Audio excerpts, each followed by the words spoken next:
We are recording. Thank you so much.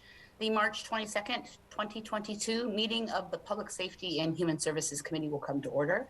It is 9:36 a.m. I'm Lisa Herbold, Chair of the committee. Councilmember Lewis is excused. Will the clerk please call the roll? Councilmember Mosqueda.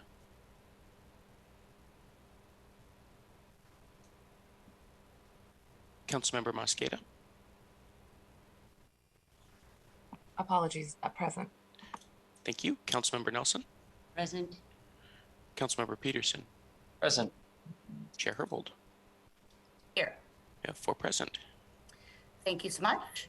So on today's agenda, we will be hearing the adoption of the Office of Police Accountability Director Search process. I'll be moving to adopt the process as outlined in the memo and the schedule that Senior Deputy Mayor Harrell shared at the meeting of this committee on the 8th. The schedule has been updated to include feedback received at last Public Safety and Human Services Committee meeting to include a forum as requested during that discussion in committee by Councilmember Mosqueda. We received an additional update from the Mayor's office this morning, and my staff emailed committee members an updated version 2 of the schedule that updates the first line on March 11th to note work with SDHR to prepare the search process. Secondly, on our agenda this morning, we have a report for the office from the Office of Emergency Management on their 2021 Race and Social Justice Initiative report. We'll be scheduling these reports much like we did the Human Services Department's report. We'll be scheduling these reports over the next several committee meetings. Third on the agenda, we will hear from Chief Diaz, who will present on the Seattle Police Department Strategic Plan for 2022. And finally, we will have a second briefing and a vote on a council bill for grants related to the Urban Area Security Initiative, otherwise known as UASI. There will be an amendment that I have proposed. That amendment is linked to the agenda. The amendment notes that the expenditures made by the ordinance, which when they're spent, those expenditures are spent on equipment for use by SPD, is subject to Municipal Code 1418 regarding acquisition of surveillance technologies, including a determination as to whether the equipment is a surveillance technology. That covers the 4 items on today's agenda. We'll now approve our agenda for our committee meeting. If there is no objection, today's agenda will be adopted. Hearing and seeing no objection, today's agenda is adopted. At this time, we will transition into public comment. I will moderate the public comment period in the following manner. Each speaker is given 2 minutes to speak. I'll call on each speaker by name and in the order which they are registered on the website. If you have not yet registered to speak but would like to do so, you can sign up before the end of the public hearing by going to the council's website. This link is also listed on today's agenda. Once I call a speaker's name, you'll hear a prompt. And once you've heard that prompt, you'll need to press star six to unmute yourself. Please begin speaking by stating your name and the item which you are addressing. Speakers will hear a chime when 10 seconds are left of the allotted time. And once the speaker hears that chime, we ask that you begin to wrap up your public comment. If speakers do not end their comments at the end of the allotted time provided, the speaker's mic will be muted after 10 seconds to allow us to hear from the next speaker. Once you've completed your public comment, please disconnect from the line. If you plan to continue following this meeting, please do so via the Seattle channel or the listening options listed on the agenda.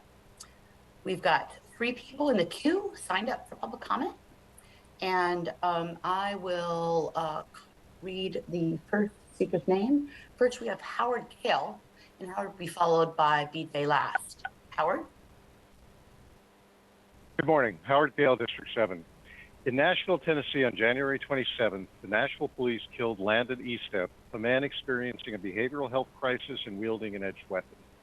Within 24 hours, the Nashville Citizen Oversight Board officially released a statement calling the killing, quote, gravely disturbing, and immediately initiating an independent investigation.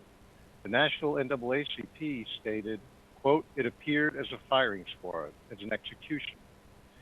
In Nashville, an independent investigation means exactly that, an investigation that does not involve police officers doing the investigation. In Seattle, on January 5th, the Seattle police killed a man experiencing a behavioral health crisis and wielding edged weapons. Nearly 3 months later, we still do not even know his name. His case has disappeared from the headlines and public awareness within days, and the CPC has released no official statement of any sort. If and when an investigation is done in Seattle, it will be police investigating police. To be more precise, it will be SPD officers investigating other SPD officers.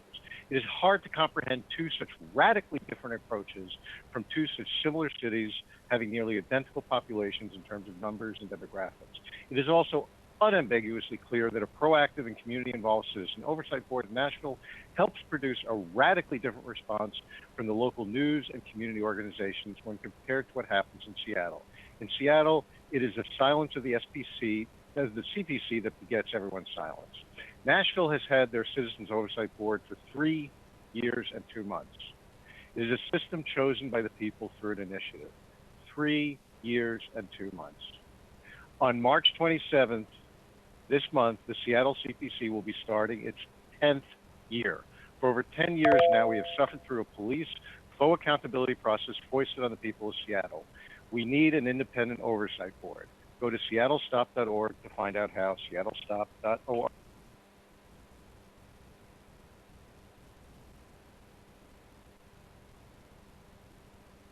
Thank you. Our next speaker is BJ Last, and BJ will be followed by David Haynes. BJ. Good morning. My name is BJ Last. I'm a Ballard resident. I'm calling on SPD's 2022 Strategic Plan. The plan includes multiple inaccuracies, such as SPD's claim that it managed the department within budget in 2020 and 2021. SPD exceeded its budget in 2020, and SPD and its defenders, including the consent decree monitor, then spent the first 8 months of 2021 saying that any attempts to hold SPD fiscally responsible for this overspending would somehow ruin the department. SPD continued to shun fiscal oversight in 2021 by shifting funding between BSLs to make spending commitments and to pay for new projects prior to submitting the projects to council for approval, effectively eliminating council's power of the purse over executive departments. The plan also doesn't mention what SPD is currently doing. It doesn't talk about sending over 50 officers to sweep homeless encampments and threatening to arrest volunteers who try to help their homeless neighbors move. It doesn't mention allocating multiple officers to run shoplifting prevention operations for Target. It doesn't mention repeating discredited broken windows hotspot policing plans of having officers occupy certain city blocks around the clock. What the plan does mention is largely technology and new systems, all of which raise a lot of questions. It talks about looking into data-informed 911 non-SPD responses. Last year, 2 studies came out, the National Institute for Criminal Justice Reform and Center for American Progress and Law Enforcement Action Partnership. Both studies used different methodologies, and both found that SPD should be handling less than 30% of the calls it currently handles. Since those studies have come out, SPD has shifted exactly 0 calls to non-SPD solutions. So what is the status of that? How is that not the top priority in the strategic plan, and what is being done? Triage 1 is at most 12% of calls. Why is SPD continuing to drag this one out with additional analysis?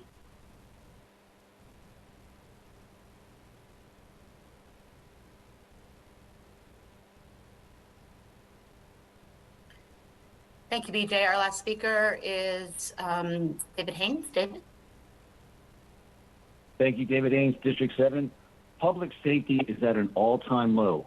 It's totally unsafe throughout the city, yet the police chief refuses to arrest all the evil criminal crack, meth, and heroin pushers destroying lives daily, imploding society, escalating violence, listed nonviolent misdemeanor, while lying about blaming homeless for all the problems so cops can have an easier payday, doing relationship building, politicking law-abiding citizens, misleading us with excuses, always blaming council, City Hall, and the prosecutor's office, and their greedy overtime, not fighting crime budget for why cops refuse to jail criminals conducting uncivil war on community.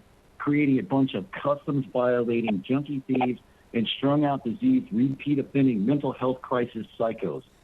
The police chief only fought street crime for 8 years, a long time ago, and has spent another 17 years not fighting street crime, instead working overtime, getting rich, and playing police propaganda with coffee outreach and flawed data.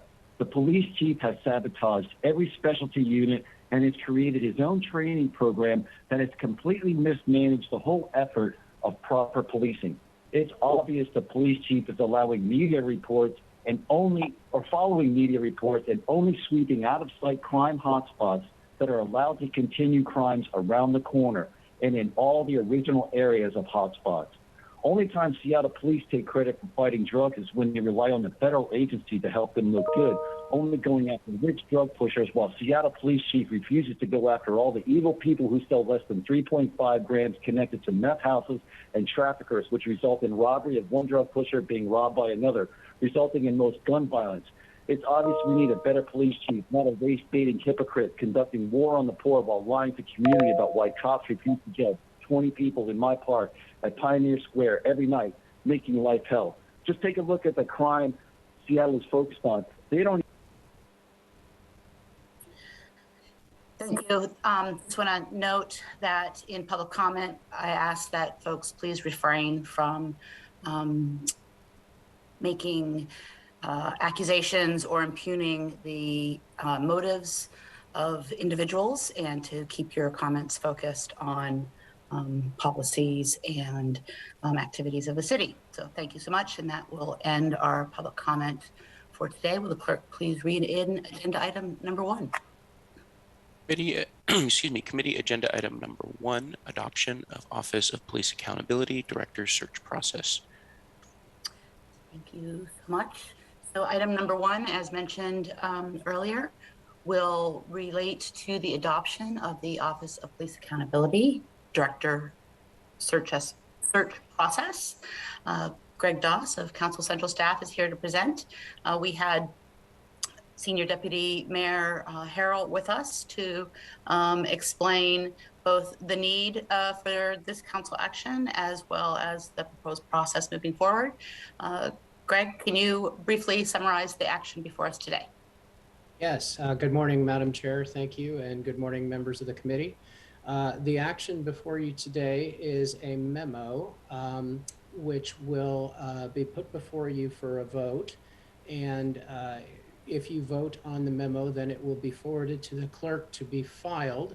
The memo basically states that the accountability ordinance, which is section 3.29.115, governs the appointment of the OPA director, and that upon the vacancy of that director, it is the mayor that has the reappointment authority, and that the mayor is required by the ordinance to make the appointment in 90 days, and that if the mayor does not make that appointment within 90 days, consistent with the terms of the accountability ordinance, then that appointment authority falls to this committee.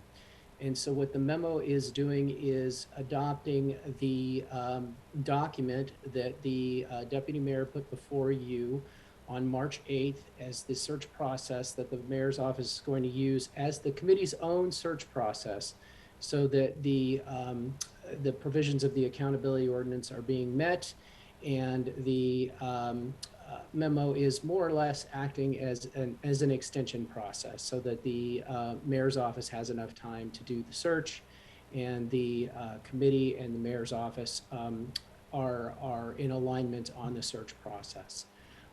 That's an overview of what's happening here today. The clerk has asked that I show an updated search process. So with the chair's permission, I'd want to go ahead and do that. And share my screen.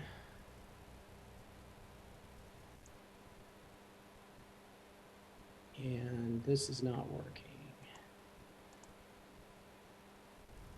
There we go. Can everyone see the new search process? Yes. Okay, so just a couple things to point out here. This is the same search process that the deputy mayor presented on March 8th, except you'll see that it's version 2. a couple changes that have been made. I think the chair noted at the start of the hearing. The first is that the search itself is going to be conducted by the Seattle Department of Human Resources instead of by an outside firm. And the second is that there's going to be a public forum with the finalists. And so this updated version of the search process will be posted to the website after this hearing, but wanted to share that with you so that you're aware that the change was made. And as I said, the memo will adopt that search process as the committee's process so that the mayor and the committee are in alignment with the accountability ordinance. Perfect. Thank you again. And I just want to say a few words about, I think, the language that is in the 2017 accountability ordinance was very forward-thinking in that the responsibility for appointing an OPA director falls to the Public Safety and Human Services Committee in those instances in which the mayor does not act. And I think that was intended to eliminate the possibility for a situation where a new executive deprioritizes the importance of filling this position. And I'm very supportive of making sure that that doesn't happen. And I'm really glad that the mayor has come to us with this request for additional time, because it in itself, in essence, fulfills the intent of the ordinance, which is to just confirm that the executive prioritizes this position as a very important component of our police accountability system here in Seattle. So I'm happy to bring this forward, and want to also thank Councilmember Mosqueda for her suggestion in the last committee meeting. The addition of a public forum is critical, and I think we have seen with other high-profile appointment processes that that is sort of the standard in the city of Seattle and our public institutions, that finalists have an opportunity to meet with the public, and the public has the opportunity to meet with them. So I'm going to work to get the item in front of us, and if there are questions or comments, we can take them then. I move that the committee adopt version 2 of the search process for the OPA director contained in the letter. Is there a second? Second. Thank you. Are there any further comments or questions from committee members? Thank you. Seeing none. It has been moved and seconded to adopt the OPA director search process contained in the letter. Are there any, already did that part. After no comments, will the clerk please call the roll? Councilmember Mosqueda. Aye. Councilmember Nelson. Aye. Councilmember Peterson. Aye. Chair Herbold. Yes. 4 in favor. Thank you so much. The motion carries, and the OPA director search process contained in the letter is adopted, and the letter will be sent to the office of the city clerk for filing. Moving forward, the next item on the agenda, will the clerk please read in agenda item 2? Committee agenda item number 2, Office of Emergency Management, 2021 Race and Social Justice Initiative Report. Thank you so much. We have some presenters here with us this morning. Can we do a quick round of introductions from folks from the Office of Emergency Management? I see we have Director Mayer here. I'm not sure if we have anybody else, but let's do a quick round of introductions, and then I'll hand it over to you guys for a presentation. Yeah, thank you very much. Curry Mayer, Director of Emergency Management, and I'm very thankful and pleased to have 2 of my team members here with me to present on the work that they've been doing related to our accomplishments. So Lucia and Tay, could you please introduce yourselves? Good morning, Lucia Schmidt, Emergency Planning Coordinator with OEM. Good morning, everyone. Tay Fadge, Outreach and Training Specialist. All right, great, thank you. Thanks for bringing up, yeah. Just reinforcing something I mentioned earlier, the departments under this committee We'll have presentations similar to the ones that we're going to hear today from the Office of Emergency Management on the 2021 Race and Social Justice accomplishments. I'll be bringing them forward. We had the Human Services Department in a previous committee meeting, and we'll be bringing forward. I know the Community Police Commission has identified a desire to do a presentation soon, and so we'll be scheduling those over the next several weeks. And with that, we'll hand it over to Director Mayer. Thank you. Thank you very much. Thanks, Chair Herbold. It's my privilege to be with you today, and I'm really proud of what the team has accomplished in the last year. So I don't know, do I have control or is someone else doing the slides? Not sure. I think I'm doing the slide, Curry. Just let me know when to move on. Okay, perfect. Thank you. All right. All right. So next slide, please. So just to set the stage, we wanted to talk a little bit first about what we worked on as our race and social justice strategy. So really looking at aligning everything that we do with race and social justice principles so that we help all communities in Seattle build resilience. And what that means is that communities are able to not only withstand challenges that might occur during a disaster or right after a disaster, but what are the things that are challenging for them all the time? Meeting people where they are, intentional focus on those most impacted by structural racism. But it's really important to note that if people are not able to do their daily activities and have daily challenges, then they're not going to be thinking about preparedness. So we're looking at that all the time.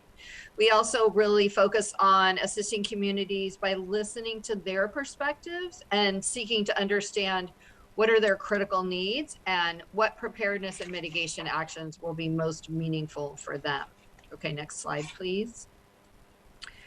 So there are a number of challenges in emergency management, as there are in most of government, not the least of which is having dedicated funding for all of our outreach activities. Currently, we don't have that. We did have some UASI funds that were dedicated to outreach, and that has gone away. That doesn't change our work. It just means that we're looking for other ways to do the good work. And sometimes funding is a barrier to being able to bring everyone to the table that needs to have their voices heard. I know that you're aware that BIPOC communities are significantly impacted by natural disasters at a higher rate than their white counterparts. Usually this is tied to either lack of individual or family wealth. And as I mentioned earlier, if folks are concerned about daily challenges, then they're not going to be thinking about preparedness. Also, there's a higher concentration of BIPOC communities in areas where there's elevated vulnerability. It could be the neighborhood, buildings are unsafe or haven't had any maintenance in quite some time. They may live closer to water bodies or places that have landslides for obvious reasons. So in emergency management, we like to think of what we do as consequence management. And that means what's happening after an event occurs, then we come in and help people work on how they will recover from that. But it really is only successful if there's work done in the preparedness and mitigation space prior to an event. So looking at what are communities' needs, what are their challenges, and then also really for this to be the most successful, those root causes of why people are most vulnerable, it will need to be addressed for there to be substantive change. And that's really the job of all of government. So all of the city, and we have that commitment from our other city departments to looking at how do we make those substantive changes prior to a disaster, actually before the disaster occurs. So mitigating risk also in the physical environment, it can be really expensive. And as you know, grant requirements from the federal government and other sources are usually pretty complex and have very strict requirements about what you can spend money on. So just a quick note about an example of mitigating risk in the physical environment would be retrofitting of unreinforced masonry buildings, which I know you're all familiar with. takes a number of years for that to occur. You have to displace people while you're doing that work. So those are all factors that we think about. Also, the unequal access in communities due to either their lack of trust of government, it may be a cultural thing, it also may be a lack of resources. So those are the challenges that we look at when we're thinking about involving the community and asking them what makes the most sense to them. So just to give you kind of a overall picture of what we're thinking about prior to engaging with the community. All right, next slide. So today, these are the projects that you will hear about, how we've changed our emergency management planning policy so that it's more inclusive. And we really hear a lot from the community that we serve. We'll also talk to you briefly about workforce rallying points, a program we have called Stop the Bleed, which is a disaster skills training, and then also our community safety ambassador program. So next slide, and then I'll hand it to Lucia. Thanks, Curry. So when developing emergency plans, OEM really serves as a convener. We hold the pen and we rely on the various departments and organizations that we speak to describe their capabilities, which then become the foundation of the city's response plans. We have great processes and standing committees in place for collecting this input from other departments and from partner organizations. But historically, the community input on plans has been primarily provided by predominantly white volunteer groups. And obviously, this can lead to the mismatch that we sometimes see, where the city's services during a disaster are going underutilized, while the community's needs remain unaddressed. So early last year, we finalized a policy that dovetails with our office's existing outreach plan and explicitly defines how we will conduct community-focused outreach for different kinds of documents. By better understanding our BIPOC community's needs, barriers, and expectations during disasters, we can improve our plans overall, and especially our plans and assumptions around helping the city's most vulnerable community members during disasters. Next slide.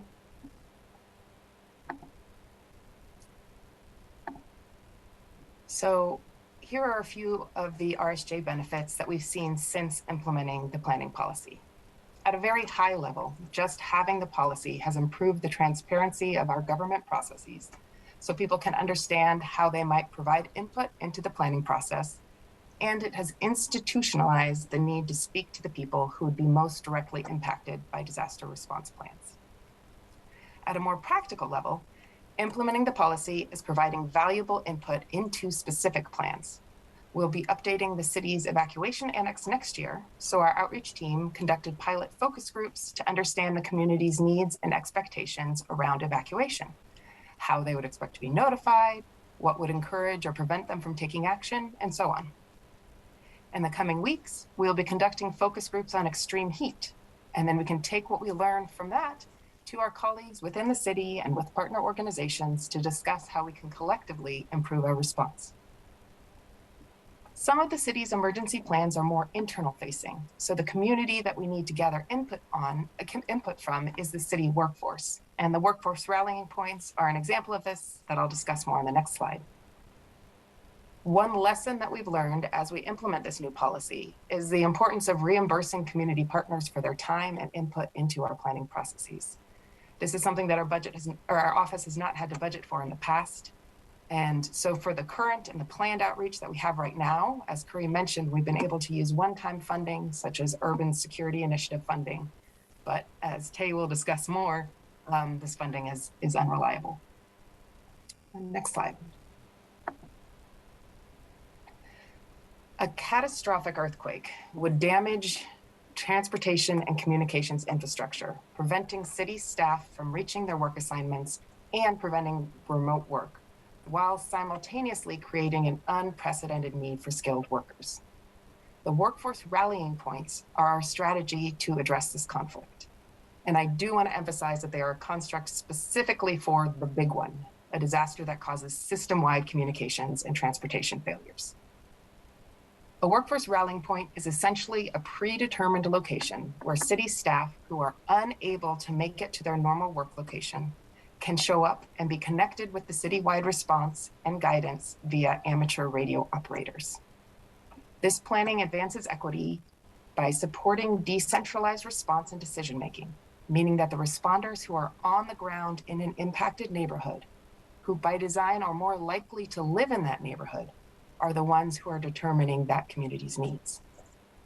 We're structuring the guidance at the rallying points to identify key community lifelines and gathering places where staff should go to learn about spontaneous community response efforts and hear from the community what their gaps are. We're building the guidance to emphasize supporting and empowering community response because we know that after a catastrophic disaster, government alone will not be enough. We're doing work now in the initial planning stages to bring in labor partners and frontline staff to ensure that we do this planning with internal staff equity considerations in mind. And we're still in the early stages of planning, so perhaps next year we'll be able to present a follow-up on how successful we were in these areas. Next slide, and Tay, I'll hand it over to you. All right, thank you, Lucia. Hi, everyone. My name is Tay Thatch, Outreach and Training Specialist and part of the Community Engagement team here at OEM. I will be talking about two programs that sit under our Community Engagement team. And the first one is Stop the Bleed. And as mentioned earlier, this is grant funded by the UOSI grants. Stop the Bleed is a national program that teaches individuals how to stop a person from bleeding out, whether it be how to use a tourniquet or how to pack a wound. And the RSJI outcome for this program is for BIPOC and underserved community members to be prepared to respond to a mass casualty event or incident. You know, the general goal is to prepare the public to save lives. We partner with community-based organizations or nonprofit organizations to train staff on Stop the Bleed.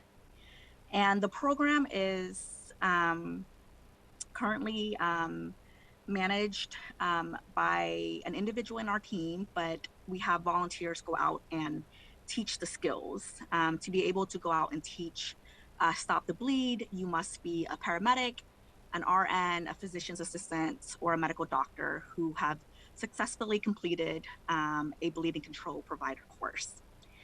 Currently, we have 6 volunteers going out to teach. And the program started in 2018, and we've taught 621 individuals since 2018, but due to COVID, the number was not as big as we wanted it to be. But with restrictions lifting, you know, recently our last class, we taught Seattle Armory Center staff, and we had 66 attendees. So we expect the number of individuals taught to increase this year. We have purchased 85 Stop the Bleed kits to be distributed to nonprofit and community-based organizations in the Seattle area, and we hope to get those staff from those nonprofits trained up on Stop the Bleed. Again, it is funded by UOSI, so it has a terrorism tie to it. So we are looking to train organizations that have high foot traffic. But we hope to be able to not be so reliant on the UOSI grant anymore, and to have to focus training Seattle folks on how to stop the bleed in a more kind of individual basis and for general community, not just staff that works at community-based organizations. So that's one program. Just a real quick question on that one? Yeah. Thank you. Can you just let us, is there a annual, I totally understand with COVID, the numbers have reduced, but I'm wondering, is there an annual goal for the number of trainings that you strive to do? And can you just talk a little bit more about how how you are ensuring that you are reaching the target population, specifically BIPOC and underserved community members? Yeah, so the goal, we don't have a number yet, is as many people as possible. And we are looking at community-based organizations that serve BIPOC communities. So that's how we, target our organizations. If we go on their website, we look at, hey, they make a comment about their focus is on BIPOC underserved communities. We invite them to apply for Stop the Bleed Kit, and everyone is welcome to apply. But we do target those communities and make sure that, hey, this is free, the kit's free, and we provide the training for free. Does that answer your question, Councilor? It does, thank you. Just one follow-up. I remember a few years ago, I'd received an advocacy request to get this program in the public high schools. Wondering, is there a program like this in the high schools? Not to my knowledge. We are in the beginning stages of trying to start a youth program, and with Seattle Public Schools in mind. And I think Stop the Bleed would be great for that. Thank you. All right. The second program is the Community Safety Ambassadors Program, and this program has been around since 2015. And as Curry and Lucia mentioned, it's funded by UWASI grant. And the RSJI outcome for this is that LEP, limited English proficiency and underserved BIPOC populations, are equipped and empowered with critical life-saving preparedness skills. And as Curry mentioned earlier on, disasters impact low-income BIPOC folks the most. And with community safety ambassadors, they are individual vendors that are multilingual, some speak 3 languages, who live in the Seattle area. And they are trained in disaster preparedness, and they go out and provide outreach and engagement to their language community. We currently have CSAs providing outreach and engagement in 12 languages. And here are just some pictures of CSAs in action. They go out and they present on topics such as disaster preparedness, heat and winter preparedness, Alert Seattle education, which Alert Seattle is the city's official alert and warning system. So they teach folks on how to sign up for that. They also teach CPR education, 911 education, disaster skills classes. And disaster skills classes include how to use a fire extinguisher, how to shut off your gas after a major disaster, how to clean water, all in language. And it's important to note that not just in language, but CSAs also provide a cultural know-how, a cultural lens to the community that they teach, because they do come from that community. And I say that because, not all cultures view disaster preparedness the same way. So they bring that understanding on how to engage. And they not only go out and teach classes, but they also provide me with feedback on, okay, this presentation would work for this community, or you should approach this topic this way. So they again provide the cultural know-how. Communities that they work with, LEP communities, BIPOC communities, elderly communities, low-income communities. Again, all populations that we know are impacted more by major disasters. Under the CSA program, we also work with community-based organizations that help us cast a wider net to the populations that we want to serve. So in the past 3 years, we've had partnerships with Via Comunitaria, International Rescue Committee, and the Pacific Islander Community of Washington. CSA activities and any outreach activities that we do, and that means printing materials, getting things translated, paying CSAs for their time. Again, it's all funded by the UWASI grant that will probably not be here in the next year or so. And that's the CSA program.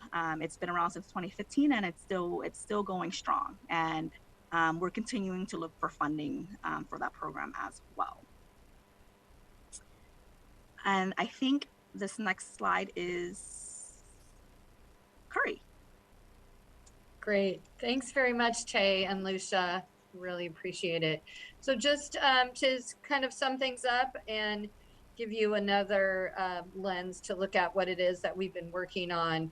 So our accomplishments last year included, one, realigning staffing for equitable engagement. So we were talking about the volunteer program that had kind of the same group of people all the time. So look, that planner position really looks at how do we engage different parts of the community to get really good data on how our planning efforts affect people and whether or not that makes sense to them. The image that you see here is part of the way that we look at the analysis of earthquake impacts. So part of our Seattle hazard identification and vulnerability analysis, which is part of our overall emergency planning, but also part of our planning efforts, including mitigation. We look at not only who's going to be impacted, but what makes them vulnerable. Whether it's the neighborhood they live in, whether or not they have access to a highway or access to resources. So there's a social vulnerability piece that's rated as part of that hazard identification. So it's not just what are the hazards, but how does it affect the people that are close by. We also did some work this last year with the Afghani community outreach under the CSA program, and also with the International Rescue Committee to provide disaster preparedness education for newly arrived immigrants from the Afghan community. Letting them know what are the hazards in Seattle, how do they prepare for those, and who else could they connect with. We also made sure that our application process for partner organizations to be engaged with us or to apply for grants had the lowest barrier possible, including providing someone that would help them go through that process and really understand what the application is about and how best to access those resources. We're also really proud of the seismic retrofit of the Bremer Apartments that was just completed last year. That was an unreinforced masonry building. This project was the first time that a partner organization that was not a government organization could apply for that mitigation money to do that retrofit, and they were successful at doing that and partnering with us and learning the ropes and everything for a FEMA application. So that was just finished. It's very exciting that the Bremer Apartments are very close by here in downtown Seattle. So next slide, please. So just wrapping up, I'm happy to answer any questions that you may have about our presentation. Thank you again for joining us today. I do have a couple of additional questions, but just want to pause to see if other council members might have some before I go ahead. I did have a chance to get mine in earlier. All right, not seeing any. Maybe folks will join in afterwards, but I just want to talk a little bit more about earthquake training exercises. We've heard the message that individuals will be expected to take care of themselves for at least the first 10 days after a major earthquake. I appreciate understanding a little bit about the city staff response hubs throughout the city nearby where people live in order to inject some equity principles to the city response. But I'm wondering, are there other things that the city is doing to help prepare and support vulnerable BIPOC communities who aren't in a position to set aside resources to maintain themselves for at least 10 days? And then secondly, just want to understand a little bit about whether or not this year's earthquake training and exercises address the tools and resources needed to help BIPOC communities after a major earthquake. Okay. Yeah, great. Thank you for that question. I always like talking about earthquake preparedness. So in addition to being concerned about those most vulnerable and BIPOC communities in particular, we really are focused on helping everybody that lives and works and plays or is in Seattle at any time. So there's two things. One is helping those who do have the resources to understand what it is they need to do so they can be on their own, and we can focus on those that are not able to do that. So a couple of things that we do related are the workforce rallying points as part of that effort to help communities is because most likely with a catastrophic earthquake, there will be geographically isolated areas throughout the city based on how the damage occurs to bridges, freeways, overpasses. All of those things will make it so that there are communities that are isolated and can't get to other places. So by having workforce rallying points where we can have city workforce that are trained in different disciplines, so not just emergency management, but transportation or human resources or whatever those other departments that might help, is that they have a location where they can rally, if you will, or go to start to provide information about what the damage is in that particular area, and then work with other city personnel to get those resources to those folks. So that's one piece. The other, it will take funding, but we're also looking at having community-based resources placed throughout the city in those areas that we believe, based on hazard analysis and seismic hazard analysis, of where those communities will be impacted and isolated, then having resources strategically placed there. So we've been looking at that for a while. We sometimes you might hear the term preparedness islands. And it would be exactly that, strategically placed resources so that people don't have, if they're isolated, don't have to go outside. The community preparedness is also an important piece for people who can't, for whatever reason, space reasons, income, they're worried about what they're doing on a day-to-day basis and don't have time to plan for preparedness. If you do things as a community and with a community group that people already trust and have them do collective preparedness activities, that's also helpful so that we don't just expect everyone to have, a bunch of supplies in their house or garage or their car. So we're looking at a number of those things to address those issues. Also, awareness of what the hazards are and how you're likely to be on your own is a really big part of preparing.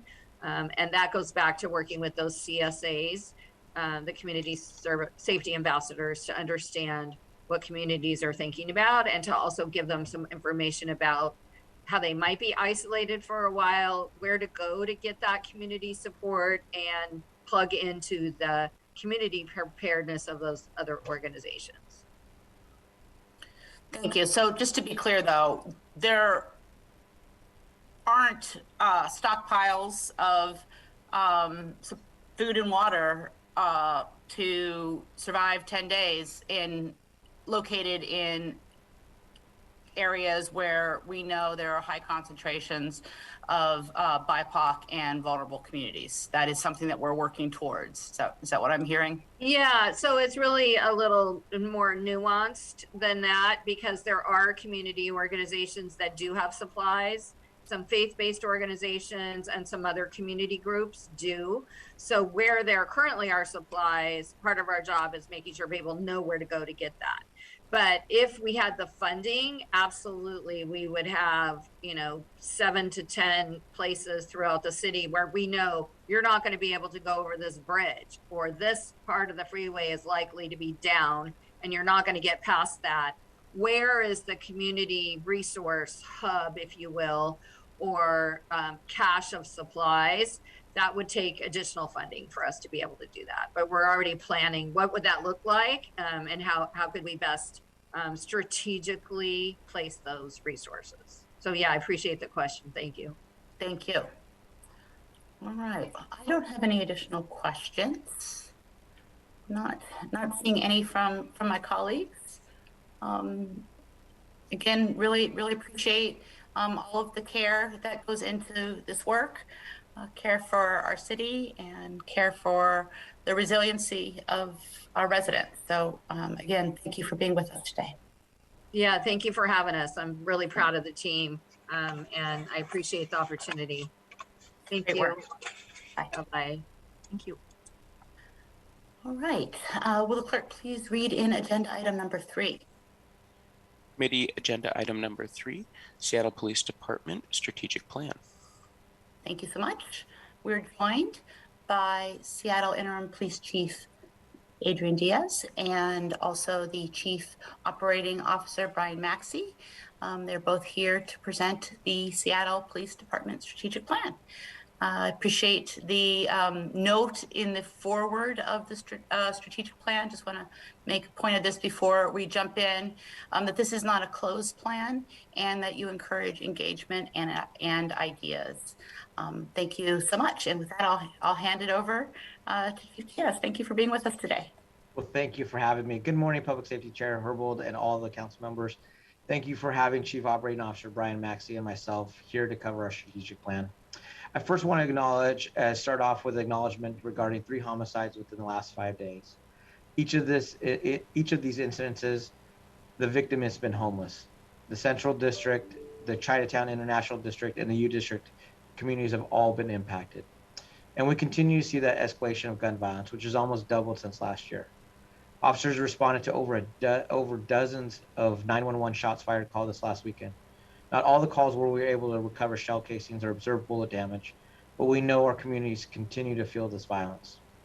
We've had over 95% increase in more shots fired, with 171% increase in people being shot compared to last year. And last year was one of our highest years that we could actually have on record. We continue to work on strategies to deal with community violence focused on community intervention, analytics, prevention, a changing environment, and enforcement. However, we know there are limited resources. 2 years ago, we were moving forward our department in the direction of significant change. And since George Floyd was murdered, we have had massive change in our city in regards to policing. The Seattle Police Department has hit a reset button. And during this time, I've had to adjust to make changes to our deployment throughout the department. We have worked to build a strategic plan for the future of policing in Seattle. It lays a foundation for compassionate and empathetic department that solves problems by creating innovative approaches to public safety. In other words, simply stated, we're here to help people. And that is what we've done and continue to do. In building a strategic plan, we must acknowledge what we've been able to accomplish over the last 20 months. We worked with the Seattle Fire and UW Medicine to establish the country's first responder COVID testing site for public servants. Community service officers and police officers distributed food and supplies to vulnerable communities. We launched the active bystander training for law enforcement training. This training is used to give employees tools and skills to intervene in misconduct. And we continue to see officer complaints drop. We've changed our policies and tactics regarding crowd management. We have not deployed crowd control tools or weapons since September 26th of 2020 and October 3rd, 2020. That's 18 months. We've undertaken a comprehensive review of less lethal tools, and we're launching the pilot of a Ebola route. We have now a policy in place. We continue to participate and learn from the Officer Inspector General's Sentinel review process. We continue to engage community in reconciliation and peace dialogue sessions by impacted communities. And we continue to have 42% of our hires are from diverse communities. And more importantly, we continue to see officers do amazing work. We continue to see some of the highest amount of callouts for our hostile negotiation team, including SWAT, dealing with barricaded and crisis situations, and almost all handled with no force ever being used. As I presented a few weeks ago, we are moving towards a relational policing model. In the coming months, we will launch SPD 360 before the badge training. Previously, this was referred to as pre-BLIA. We're going to be utilizing virtual reality to train officers. We are launching the first in the country model focused on equity and quality in policing, known as EAQ, equity, accountability, and quality. I just want to say that before the badge is a much better framing and branding for the program rather than pre-BLIA. Yeah. Thank you. I know, because BLIA was the basic law enforcement academy, but yes, before the badge is literally the new name. So this will be rolled out in phases on the EAQ. We know that there are disparities in our systems, to include the criminal justice system. And we've continued over the course of my career to conduct a research document using census data noting these disparities. And these reports are done years after police work is done. We need to have a better model, which COO Maxey will go into further detail. But we need a model that can look at data in real time, using propensity score matching that accounts for the covariance. We're grounding the overall strategic plan of the department in an enterprise risk management model to ensure decisions, policies, trainings, and wellness efforts and tactics are aligned to ensure public safety while protecting the safety of everyone. And we'll continue to hire and build up the community service officer program. This expansion will increase new opportunities to having civilians engage community, follow up on concerns, and work on non-criminal calls navigating services. It is difficult when your personnel are working long hours, responding to more calls for service than ever before. We've created significant investments into officer wellness. We will continue these investments and expand. We know a healthier officer will respond to a community in a safe and healthy way. We will continue to train our staff with the best training for a changing policing environment. We'll be conducting training for all supervisors in outward and growth mindset and law enforcement casualty care programs. We have continued to innovate in policing. We continue to save lives. We continue to respond to 911 calls, and we continue to have a staffing crisis. We are seeing positive results when we all work together to tackle issues like 12th and Jackson and 3rd and Pine. I know there are many areas throughout Seattle that need policing resources, and I'm committed to ensuring we have full coverage to make Seattle safe. I'm proud of what we've been able to accomplish in the direction we are going, and I can turn it over to COO Maxey to provide more details regarding EAQ. But if there are any questions, I can also answer questions as well.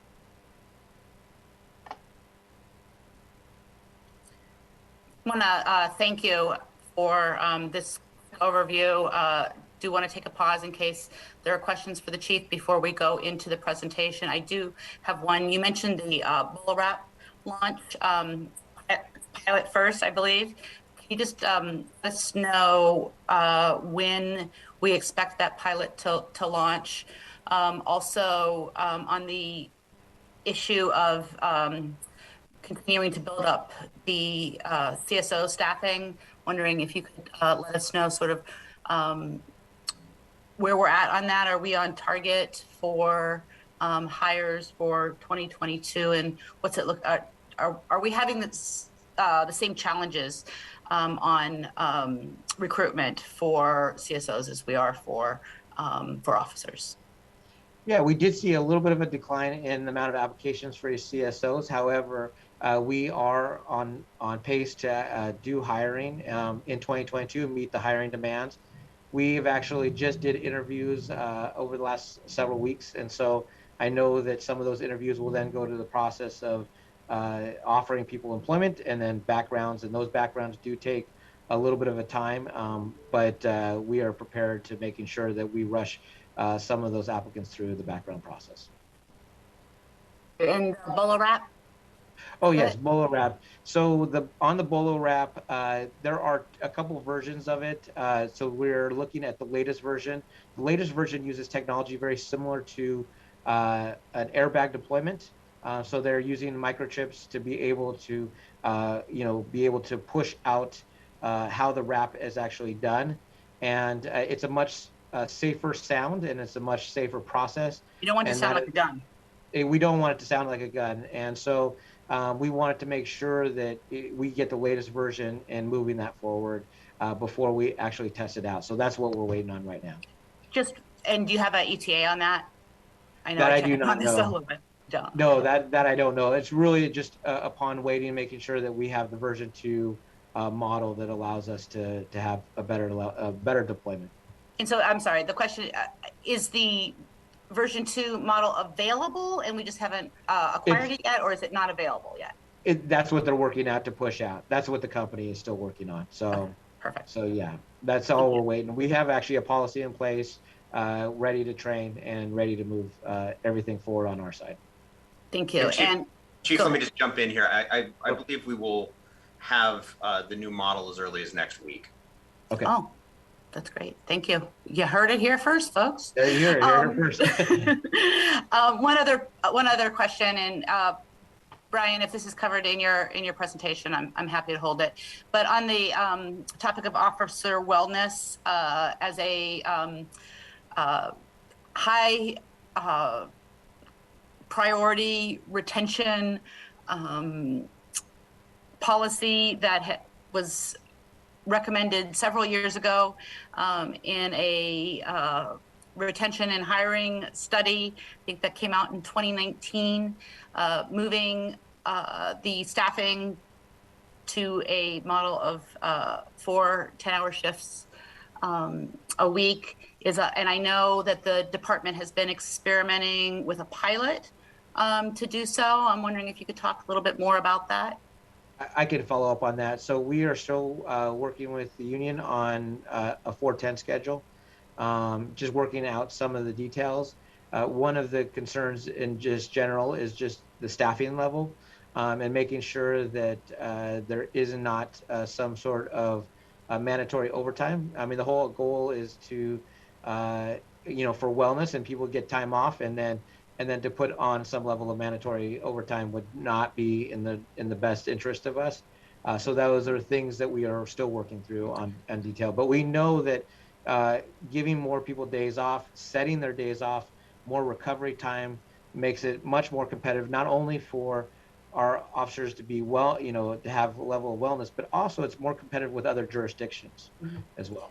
Yeah, my recollection, and maybe I'm remembering incorrectly, but that you had started separate from the discussions with SPOG, that we had actually started to try out a pilot of 410s as a incentive to move folks over to the new unit that you had temporarily created. Am I remembering incorrectly? And if I'm right, were there any lessons learned from that pilot?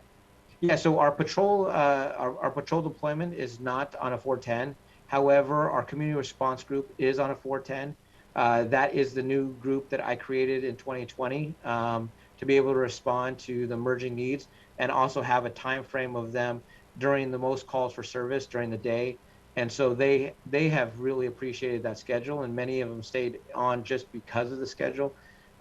Even though that the hours have changed, when they were in actually a patrol schedule. So those are things that we're always looking at and evaluating, taking that information as we move forward on the 410s.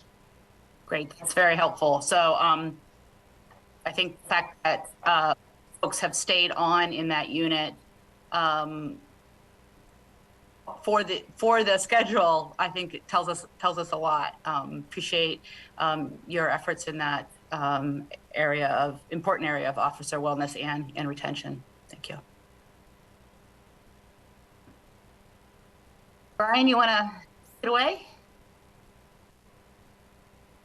Sure, Council Member, and thank you for the opportunity to talk about the EAQ, the Equity, Accountability, and Quality program that we're developing at the Seattle Police Department. At the outset, let me just say, I have a master's in public administration, and I routinely use data in my daily job to understand department operations and officer activities. I've just got to get it right out of here and say, I know enough about this program to be dangerous. The math that is involved in this and the analytics are at a level that I grasp and understand, but I do understand the functionality of the program and how it's going to be very, very useful to the department. So I will say up front, this will be an introduction to what it is we're doing, but in order to get more in depth, we'll probably want to schedule a follow-up session with some of our actual researchers to present the detailed explanation for what's happening. That being said, this math, this complicated analytics that the program uses, it's all open source, and we're going to be putting it out publicly. There's nothing to hide here. We're not doing some sort of secret sauce math. So it will be available for public consumption to pick us apart, give us better suggestions on how we can approach this. All right, so what is this thing? So the Equity, Accountability, and Quality Program it's an advanced analytics program that analyzes outcomes of officer activity using a clinical research model and applying propensity score matching to determine how to improve services across the department. So as I think you are all well aware, as part of the consent decree, the city has spent a lot of money, somewhere north of $20 million, on the development of the Seattle Police Department Data Analytics Platform. And the DAP connects most data around officer activities and performance, and it allows for an analysis and presentation of that data. Historically, SPD has reported out on our crisis contacts, our stops, our arrests, use of force, and a common question has been about disparities that are identified in police activities and whether those disparities are driven by police behavior or simply reflect the disparities generated upstream of government interaction.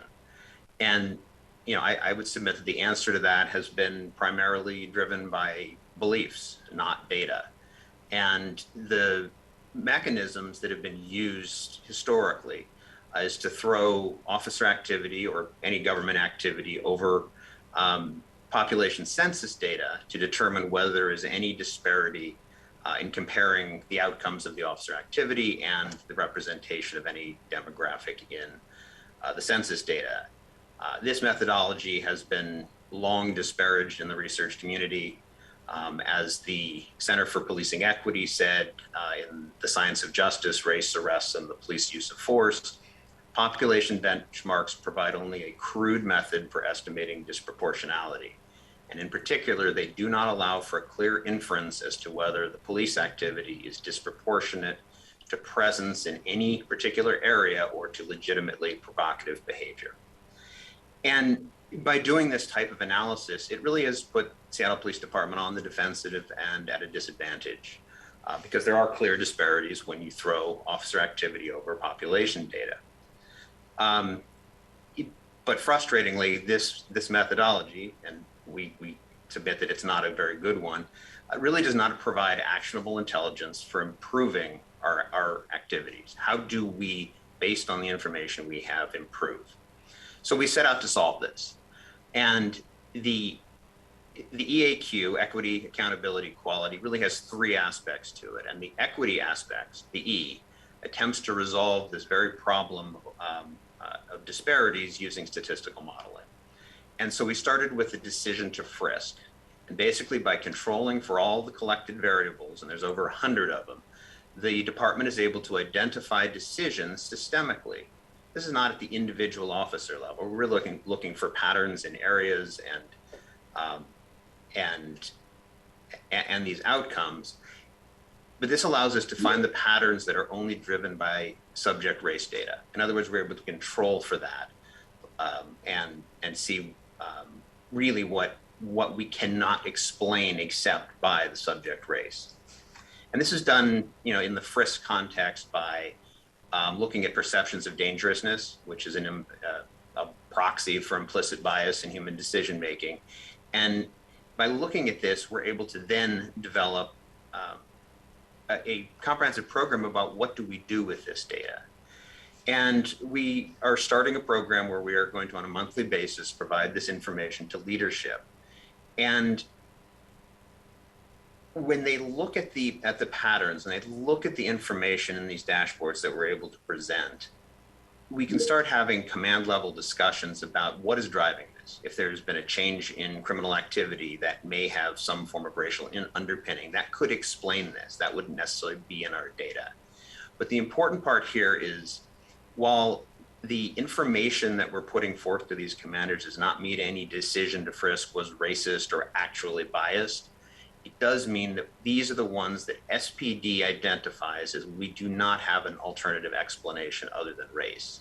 So it narrows the focus and allows for a real conversation on far more nuanced data. And it's fascinating to look at because, you know, in some areas and in some locations and time periods, the disparities flip, and you know we're actually over frisking members of the white population as opposed to the non-white population. And one interesting thing here is, I know there will be concerns about how we calculate this, and in our data there are a lot of unknowns on subject stop. It's something that we're working hard with training to resolve, but in this analysis, an unknown defaults to not white in the analysis. So to any degree that we're putting our thumb on the scale, it is actually to assume that race is a driving factor. You know, this type of work is unprecedented at a police department. These analyses have been conducted in research.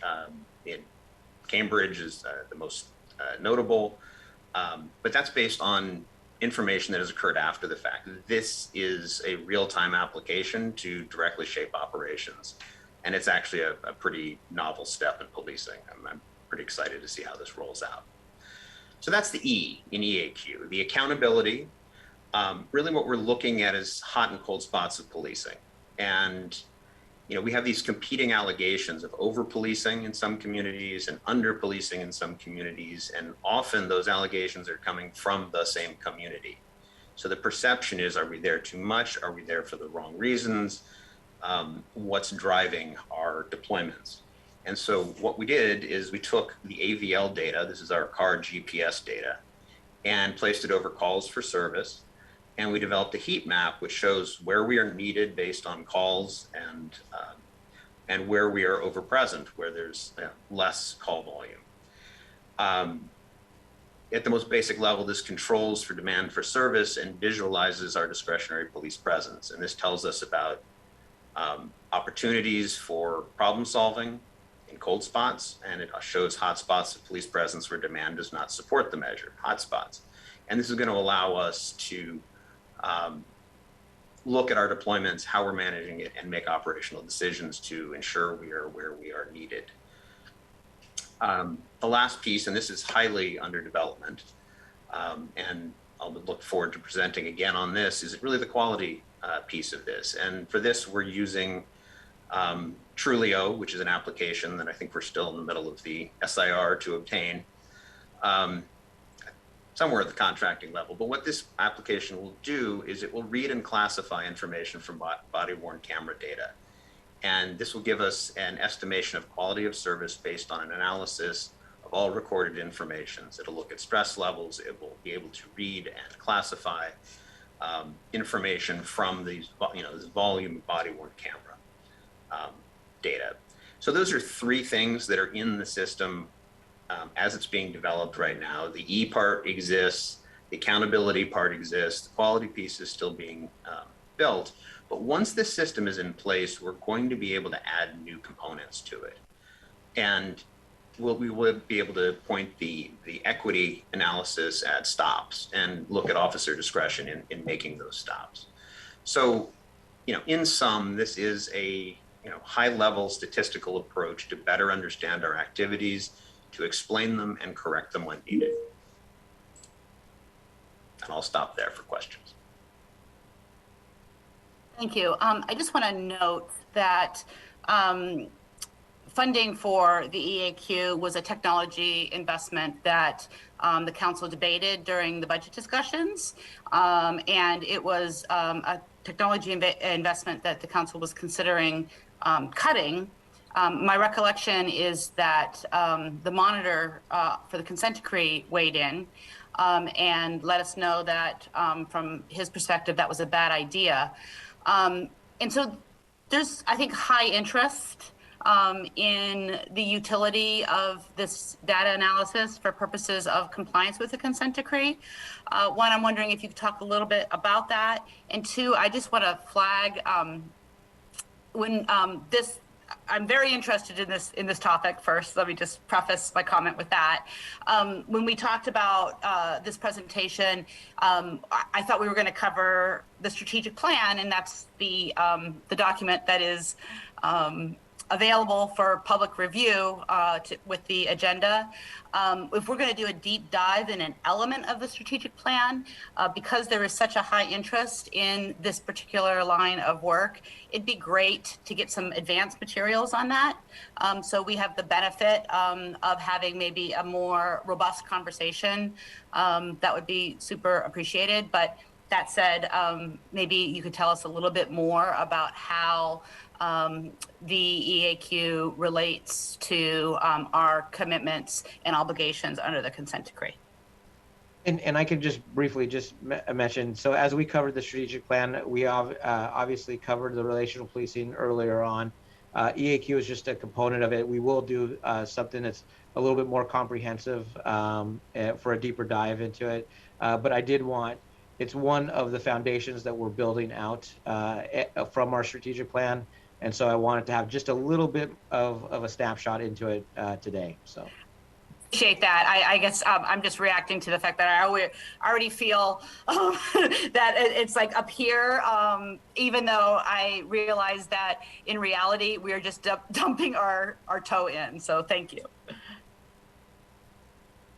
Yes, and Councilmember, I, as the Chief said, fully expect to do a full presentation to this this committee on this, where we will actually have visuals and get you materials in advance so that you can really dig into this. But you know, I think the impetus for bringing it forth today is that we're really excited about this, and it, you know, certainly I've spent a lot of time looking at other police departments, and I've never seen anything that approaches this level of sophistication. So I too am very excited about it.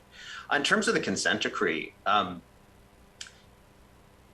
you know, I would submit that the whole goal of the consent decree is to create a learning organization, one that looks at itself, does rigorous critical self-analysis into its activities.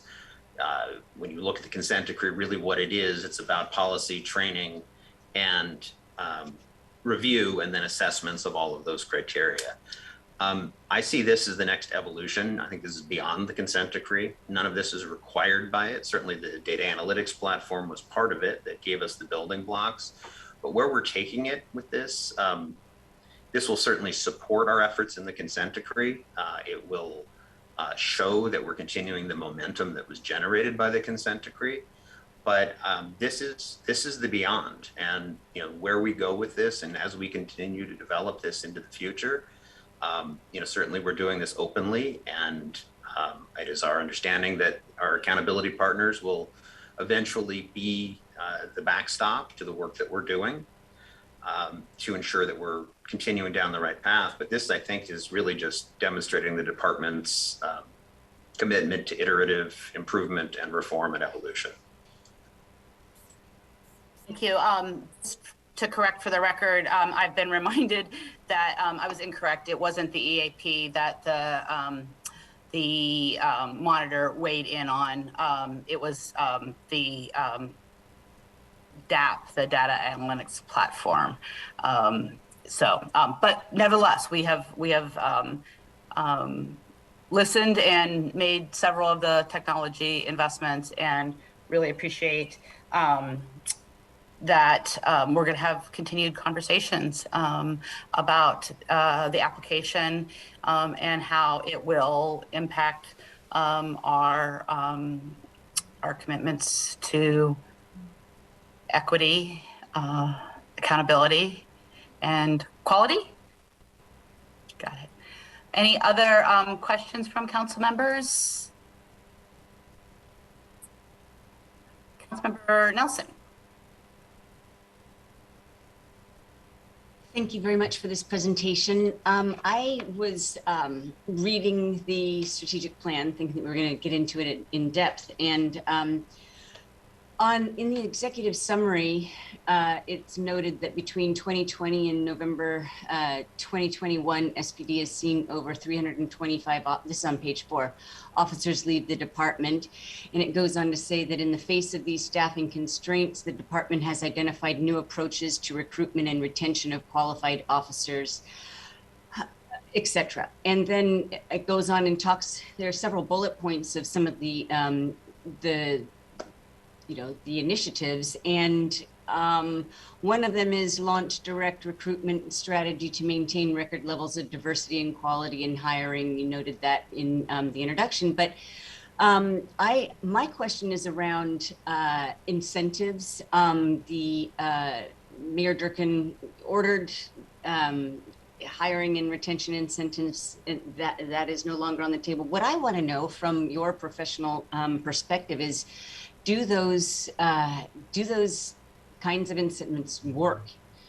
What can you tell me about that here or elsewhere? Yeah, there's been a lot of research in regards to retentions. I don't think anybody has seen anything like what we've seen over the last couple of years. Most agencies are all struggling with hiring. We're all trying to look at the same candidate pool. When I started looking at 2016 data on lateral testing, we had 95 applicants that tested in 2016. And then it was consistent around 60 and 68 and 57. So over the years, it's been a little bit more consistent. And then in 2020, we saw it drop down to 30. So a third of the total applicants. And we're seeing that even when it comes to the basic law enforcement hiring, where we're actually seeing a much smaller amount of population that is looking to become police officers. And one of the struggles that we have is when you have other cities that are offering incentives. So anything from Everett to Tacoma, you're trying to create a level playing field. You're trying to be able to have some of those opportunities. What makes people come to different agencies? If you start to think about, some agencies have take-home vehicles. King County Sheriff's is one of those agencies. Pierce County is also. Snohomish County is also an agency. So those are agencies that have something that we don't have. You look at training. We do have probably some of the best training in the country, and that's a benefit to us. Probably, I believe, better training than any other local agency around. That is a good thing. But when you start to look at, pay and incentives and just the ability to feel like they can, people feel like they're valued in the job, that is one of the struggles that we've experienced over the last couple of years. That we know that morale can be at low when they're not appreciated. And so we've really spent a lot of time also as well on trying to find a schedule at our shift that actually, gets people the wellness that they need, the time off that they need, the ability to recover and recoup. But we're also working people, 2 or 3 shifts extra a week. And so when I look at the lateral testing in 2022, we've had 23 people test in 2022. Of that, the first test in January, we had 17. And then in March, we only had 6 people sign up. We know that in January, that was kind of at the height when we started announcing the incentives. And then in March, those incentives had gone away. And so we did see a drastic drop in the amount of people just signing up into the testing process. In March of that March test, we only had 1 that actually finished out the oral board. So, if we're looking at trying to hire people and find good quality candidates, having 1 lateral is going to be, it's not a good place for us to be in. Okay. So you're saying, so you're making a direct correlation, but was, the executive order wasn't in place for very long, but was there an uptick in interest when it was announced? So in January, we actually had our highest sign up since 2020. And then March, we dropped drastically down to just 6 people signing up. Okay. Thank you. Okay. Appreciate your covering that, Chief Diaz, and appreciate as well the conversations that you and I have had around how to fashion a incentive program to be more focused on what makes it more desirable for lateral hires from perhaps from jurisdictions where officers have less of a pay scale that allows them to actually save money to fund the high costs of relocating to a city like Seattle. So whereas our salaries are very competitive, that doesn't help somebody when they need to have resources to pay for first, last, security,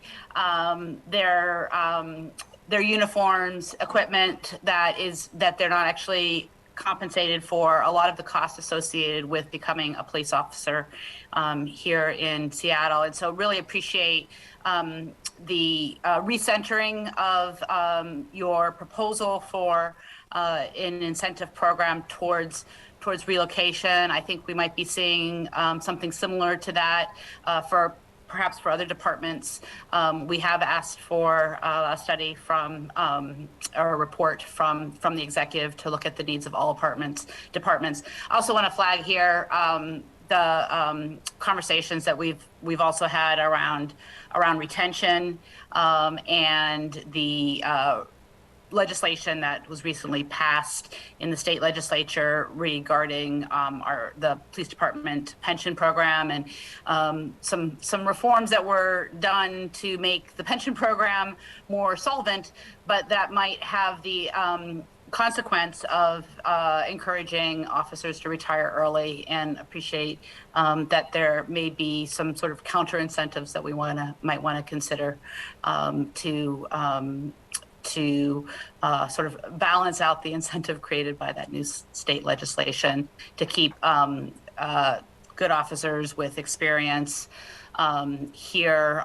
This is really important, I think, for when you look at our specialty units, which have been often our specialty units are full of positions that are held by detectives who have been around for a longer period of time. And right now we're seeing those numbers still very low in each of our specialty units, things like domestic violence, elder abuse, and some of the other really important both prevention and victim support work that is necessary, that's held by detectives who've been with the department for a longer period of time. Yes. And we've done some advertising to that point, Councilmember. Not only we are hitting local advertisement in a lot of the BIPOC and various ethnic and community newspapers, but we are focused out on finding areas throughout the country, such as Georgia and some of the cities in the South and Midwest, that have a lower pay structure, that also make it a much better opportunity, because being a large department, a major city, we do have a variety of different specialty units that people do look to eventually work to achieve. Having its own dedicated homicide, having its own harbor unit, and having a SWAT team, and having a variety of different units that do make this a very attractive department. So we are looking at different agencies that have a much lower pay structure that people do, and we also want to make sure we're hiring the right officer too. And when we do look in these areas, we do see a very great mix of diverse communities in these areas, and so that is a good population that we continue to get new hires from. In fact, I just swore in somebody from Mobile, Alabama, and it just happened that his wife had been transferred to work for Starbucks, and so we were able to hire him as well. And what's the lead time for a lateral transfer as compared to a new hire, as far as the reduction a significant reduction in training. I know there's still Seattle-specific training that's necessary, but can you talk a little bit about that? Yeah, so a lateral academy is roughly about 3 weeks long because they've already gone through an academy in their state. Then they do a pre-BLEA, or not a, I should say, a post-BLEA component where they're learning, Seattle-specific work. That usually runs for about a month. So you're looking at about a month and a half of not ability to deploy, and then they're in the FTO phase. That still runs the course of several months. But you're looking at a lateral applicant literally almost dropping off about 6 to 9 months worth of training time. And so that training and deployment time is huge. Plus you're getting somebody with a lot of experience.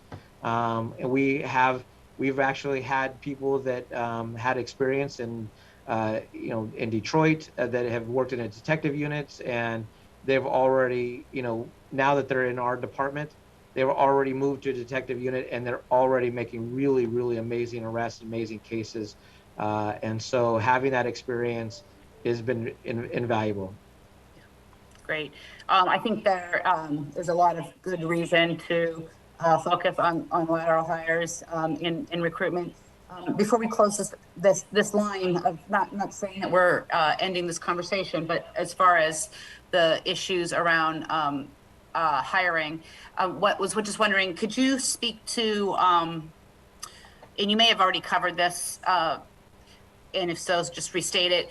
Are there trends in recruitment as it relates to the balance or the number of new recruits versus laterals that either have remained currently or have reversed? Do we have, before 2020, were we bringing in more new recruits than laterals, and that's flipped, or is it still the same basic proportion? It's still the same basic proportion. So majority of the people that we're bringing in are from the basic law enforcement. In fact, we've seen the numbers drastically drop in the lateral applicants, as well as the lateral actually finishing the process. And the good thing is we've done a pretty good job of doing thorough backgrounds, and some of the people that applied in 2021 that were lateral applicants, our background detectives have done a lot of making sure that we don't hire somebody else's problem. And actually we've been able to ensure that we've weeded out people that have had less than stellar careers, and that are just looking to switch over because they've caused another problem in the city. So, those are things that we are going to continue to do, that we do not relax those standards. We do want to make sure that we up the amount of people that are in the lateral process, but we are not going to relax the standards on whether we don't want to inherit somebody else's problem. Thank you. All right, are there, Councilmember Peterson? Thank you, Chair Herbold. Thank you, Chief, for at the beginning acknowledging the recent violent crimes. And that's consistent with SPD's year-end crime report, confirming violent crimes, property crimes have increased. Regarding the strategic plan, I just want to be sure how I understand how it will be used. As I understand the strategic plan, it's only 29 pages. It's more of a high-level visionary document rather than an implementation plan with details on how to reduce crime. Is that correct? That is correct. Okay. And so I appreciate Councilmember Nelson's questions and Chair Herbold's follow-up on recruitment and retention. I know that a lot of us are very focused on that with 300 officers having left the department. I wanted to ask about page 10 in the community collaboration section where it says SPD expects every member of its force to work to restore and strengthen community relations. With the community policing officers reassigned to patrol due to the severe reduction in staff, what are some specific ways SPD officers can work on community relations? So a couple areas of where we're focused. So we actually started this at the end of 2020 with the relational policing model training. and it's going to focus on outward mindset, which is really on problem solving, because what we're trying to then kind of reshift our efforts, because we don't have as many specialty units, is really kind of making every officer a generalist. So being able to be good at building relationships and community, problem solving, and then also being able to have the skill set to handle an active shooter situation. And so we're already starting to implement the training as part of our relational policing model. That started in 2020. We are also doing outward mindset. We're actually training all of our supervision from sergeants, lieutenants, and captains in both outward and growth mindset. And that allows our supervisors to also be able to assess and triage when there's a community problem, to figure out where it needs to be best assigned and how it can be accomplished.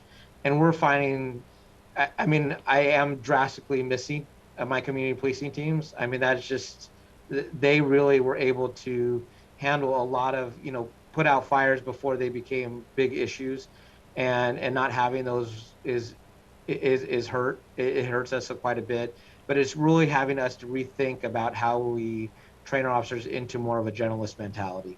And so you might not see that work on the front end or on that end until a little bit later in the process, because we want to still make sure that we're providing good training to them. Thank you. I've got a follow-up.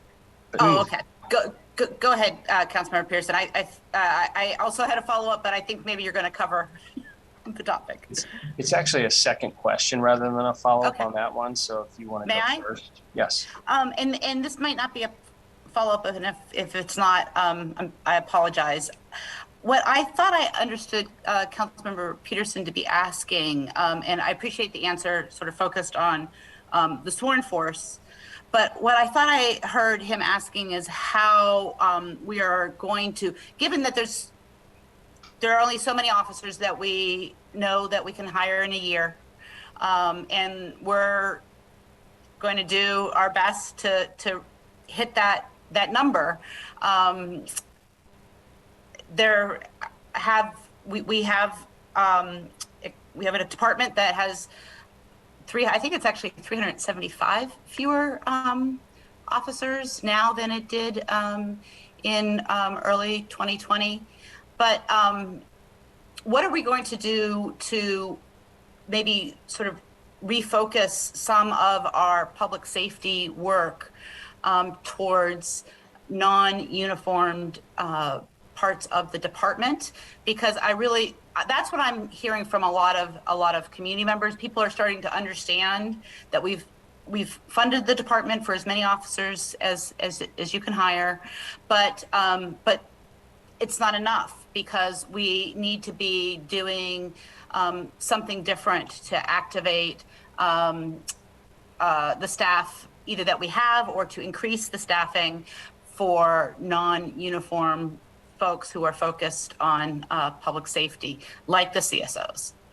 Yeah, so actually that's a good point. So we are in discussions, and I don't want to get too far ahead of us, but how we are deploying CSOs and crime prevention coordinators, and how we're being able to support their level of work, because CPC, or crime prevention coordinators, are typically on the front end doing prevention work, and CSO's work is really on the follow-up component and doing different levels of engagement. We actually have deployed a couple of the CSOs at 12th and Jackson, in conjunction with kind of in a hybrid model where we have 3 officers and 2 CSOs to engage community, to engage businesses, and also be able to have them support that effort that we're working to maintain that site, rather than just moving all of our resources over to 3rd and Pine. But this allows us to still have a visible presence in a non-sworn capacity. So that is already starting to, we're already starting to make those efforts now. As we start to build the CSO program out and have more CSOs to be able to do that, obviously it'll be able to start hitting other different areas, and also being able to look at even 3rd and Pine as being another location where we would have that level of support as well for a non-sworn presence as well. And also related to that, before we go back Councilmember Peterson. Can you talk a little bit about the analytical work related to the 911 call analysis that will, again, within it, this isn't just within the context of reimagining policing in the racial reckoning of George Floyd's murder. This is really also, this is work that is so important given our staffing challenges and the work to identify the types of 911 calls that we don't need to be sending sworn police to, so that we can make sure that we have sworn police to answer the calls that only they can make. I'm wondering if you could just talk a little bit about that project. Yep, I will turn it over to CO Maxey. That is actually under his shop, and there is a risk assessment that is being conducted, but I will leave it to you. Yeah, so this is the risk managed demand project that's being undertaken right now. Again, this is using the DAP, this is using 911 call data, and really what it's doing is creating a risk index for each call. And it's looking at what did the call start as, how did it end as, in order to see whether we can identify the type of call this actually is. And it's using all the available analytics to categorize these calls based on our best understanding. And this will be supported with dispatcher protocols on how to tease out the proper information about the call. But in the end, once this analysis is complete, this will give us a categorization of calls as to whether there will be death, serious injury, minimal injury, or property damage stemming out of any individual call, which will help us assess the risk. So this is the responsible way to determine what calls could be served by an unarmed responder. And we're still working on this. I think we're going to report out to this committee at the end of the first quarter on where exactly we are in a lot more granular detail. One thing that I did want to just sort of level set is that looking at the calls and looking at the direction we're going with this, I think this is more that the city will be providing a service that is currently not being served than it will be supplanting the work of officers. And that's just, in my mind, that's an important distinction, because there are things that officers simply are not going to at this point. And those are the calls that will be filled by this alternative response. That's a helpful distinction. Councilmember Peterson. Thank you. Yes, I appreciate talking about these alternative responses. Just for the viewing public, we know that crime prevention goes beyond just the police department, and had a meeting recently with several neighborhood business district leaders who are seeking to have a position that also has cross-departmental authority to link people to services, as well as to call upon the police department as needed. So as we attempt to restore the 300 plus officers that left, also looking at new models of positions who will be able to link to other city departments in the field, especially in those neighborhood business districts where we're seeing a spike in crime. My last question about the strategic plan, on page 22, it talks about wellness. And I know that Officer Lexi Harris, who's honored in this strategic plan at the end, who was killed on I-5, that was important to her as well. Where are you looking for best practices on officer wellness, and what can we as a committee do to help in this effort? Yeah, so we were actually awarded what they call a Crytech Award, which is it's an assistance where we can get expertise from across the country. We actually had Indianapolis and San Diego being able to assess some of our programs. We have helped build up our peer support program. We have now 70 peer support volunteers throughout the department, including all precincts and all watches.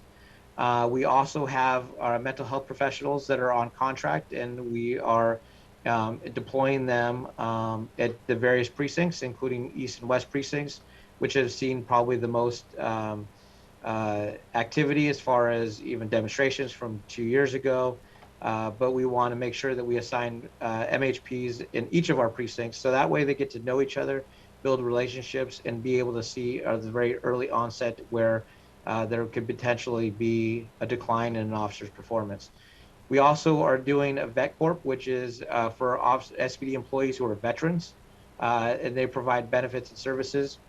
One of the things about wellness is also make sure you maintain just being physically healthy. So we have a tactical athlete program that conducts in-person functional mobility screenings, performance, and actually provides nutrition assistance as well. The other things that we're looking at also doing is leadership trainings. So we've been working on bringing in different professional speakers for the department. We have different apps because of the nature of our work. We have a Cortico app, which is a wellness app, and it provides different contacts and different ability for people to reach out. We have a mentoring program, and that mentoring program was very important for me when I came onto the department. Having somebody that you could ask questions to and guidance, and actually we were pairing senior officers and detectives with brand new recruits to guide them through their first year of the department. We have actually just recently have somebody, one of our personnel, that is certified to run our alcohol and substance abuse program. We know that when officers, find themselves not in a good place, that sometimes alcohol can be a contributing factor. And so we wanted to make sure that we are doing a lot of work on the prevention side, so we can make sure that officers are getting, potential treatment should they be going down the wrong road. And then one of the coolest things that we are doing is we have facility dogs that we are now bringing in. That we actually received a donation. We have 3 facility emotional support dogs that are coming in this spring from vet dogs, and these type of dogs have been deployed in a variety of different situations, in mass casualty situations, and situations where there is, a huge disturbance or a critical incident that goes on along in the community. And these dogs know when somebody is feeling sad and having a certain level of emotion, and they will, come right up to the person. And we've deployed them, in Lexi's death. We've actually deployed them in a variety of other situations. And so having these 3 trained dogs to be able to support, and they'll be available for all critical incidences, officer involved shootings, riots, etc., in a variety of different needs. And I think that this will really be, I think it's going to be critical for our officers to be able to have those dogs be part of their livelihood. So, Thank you. Thanks so much. And I think it's really important to note that, when we talk about retention, a lot of retention policies are also wellness policies. I mentioned the 410s earlier, and I think it's really good to think of that as fulfilling 2 important dual purposes. Yeah. Thank you. Councilmember Mosqueda. Thank you very much, Madam Chair. I'd like to continue on with a theme that you brought up around retention. I think that it gets lost sometimes in the last 2 years, what we hear directly from officers. Officers in Seattle, but also across this country, have been saying that they cannot be mental health providers, they cannot be housing connectors, they cannot be crisis management responders when they are not social workers. And it's because of the direct feedback that we've received from officers that there has been an intentional effort to try to make sure, as Councilmember Herbold noted, that the calls that do not require an officer with a gun to show up go to someone else. And that's what we've been actively funding and trying to move towards. So I know you've spent a lot of time, and some of the council members have spent a lot of time talking about recruitment. We have done recruitment bonuses in the past. What we haven't seen is a change in retention strategies. And I feel like the conversation that council and the larger public is having around how do we offload some of these jobs that are not necessary for officers to respond to will be a very important element of retention strategies. I too have extended family members who are officers. I'm sympathetic to their concerns about them not being equipped to be case managers and mental health counselors. And so I want to make sure that we continue to underscore the why behind why we are interested in moving some of these strategies. It will also help with retention strategies. I also want to make sure that we're having a conversation about the data analytics. And you mentioned the conversation that we're looking at in terms of who the alternative is. The alternate response could be based on the outcome of certain officer interactions. But I'd like to know if there's an outside party that's helping with that analysis. For example, I think that in some cases, the fact that an officer showed up to some of these calls with a badge and a gun versus a mental health counselor with the training and skills to de-escalate using mental health counseling strategies or engagement strategies that a case manager might be more equipped to have, there is a different outcome. So for example, if you looked at Charlene Lyle's case and the analysis of that interaction was, yes, an officer was needed because there ended up needing to be, interaction with someone. The outcome could have been completely different if a mental health provider had shown up to that case. So I'm very interested in wondering if we can have that analysis done with an outside party to look at the type of situations that you're evaluating with the 911 call surfaces.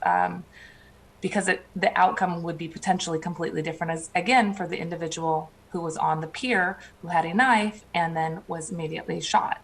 I'd very much like to have a conversation about analyzing that with an outside party as well. And if I might, Madam Chair, I do have 2 questions related to the strategic plan. On page 12, there is a conversation in the strategic plan about, it says, quote, focus on collaboration with courts, jails, and service providers to find better solutions for repeat misdemeanor offenders. Again, this is related to 2021 and beyond interactions with community. On this bullet, as it relates to the Operation New Day and the interaction with shoplifting, we talked a lot about this last time, very sympathetic to the smaller shops who are seeing higher rates of theft and vandalism. I also do have continued concerns about the presence of officers, some officers in the larger chains who are interacting with individuals who they may be engaged in shoplifting. An example is on Friday, February 11th, SPD stationed a plainclothes officer in the downtown Target and arrested shoplifters. All 5 booked that day were indigent and represented by public defenders. One was initially too sick to come to court. Another was charged with $6.99 worth of merchandise and is now in competency proceedings because of their ability to understand the charge against them and assist with their own defense in questioning. Another had an argument delay because of lack of an interpreter and chose to go forward with arraignment without an interpreter because the court failed to provide one at the second scheduled arraignment. So I'm wondering if you have any information for us on the demographics of the individuals arrested with Operation New Day, given the short staffing that you cited, despite the City Council fully funding the hiring plan, wondering how much these operations are costing in terms of time and capacity. And I will also ask about whether or not on page 25, you can help me understand what the difference is between a Terry stop and stop and frisk. Thank you, Madam Chair. So Terry stop is, it's actually a case law. So it is Terry v. Ohio. It's what it basically constitutes reasonable suspicion. Stop and frisk is something that was created in New York. And it's less grounded in legal and constitutional law. And so we do all of our work based on Terry versus Ohio. We base all of our stops on reasonable suspicion stops that are grounded in constitutional law, and not on a stop and frisk.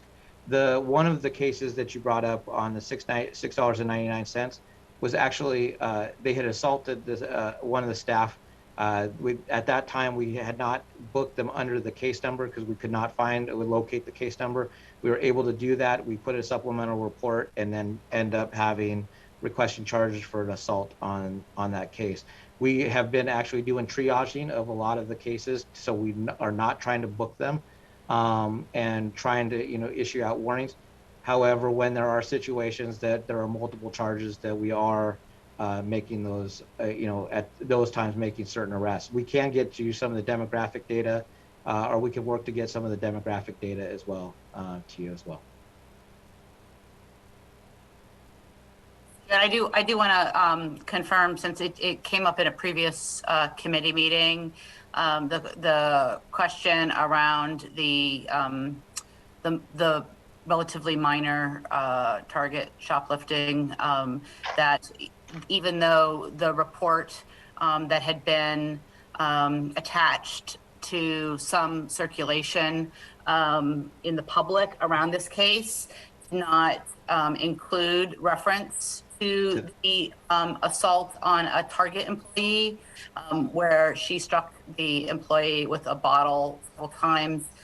It was documented. The assault was documented under a different report, and the was only booked for the theft because the victim, this store employee, didn't have the incident number for the assault under the to use, and apparently there is a follow-up report that was generated requesting charges of assault on the individual. So just want to flag that this is something that we did look into because of it was brought up in public comment in a previous committee meeting. But I do agree. We've asked for and received demographic information as it relates to the city attorney's frequent offenders program, and we've received that demographic information, and it would be very helpful and useful. I know that I understand that there is. I don't know for a fact that there is weekly reporting, but I understand there was a plan for weekly reporting on Operation New Day, and hopefully it addresses the demographic composition of folks arrested as well. Councilmember Nelson. I agree that retention is important. It's the biggest bang for our buck to keep the officers that we already have. And if there is an incentive program, it's best to,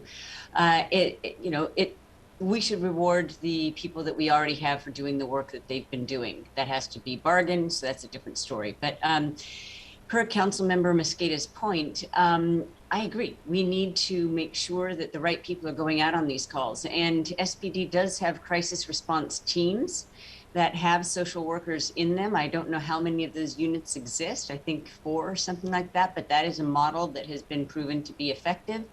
And it's similar to the fire department's Health One, where EMTs go out with social workers. So I like that combined approach. And until we have Triage One set up so that there's a place for these calls to go that don't require a uniformed police response, we need to focus on combining these specialties in these call responses. So thank you very much for bringing that up.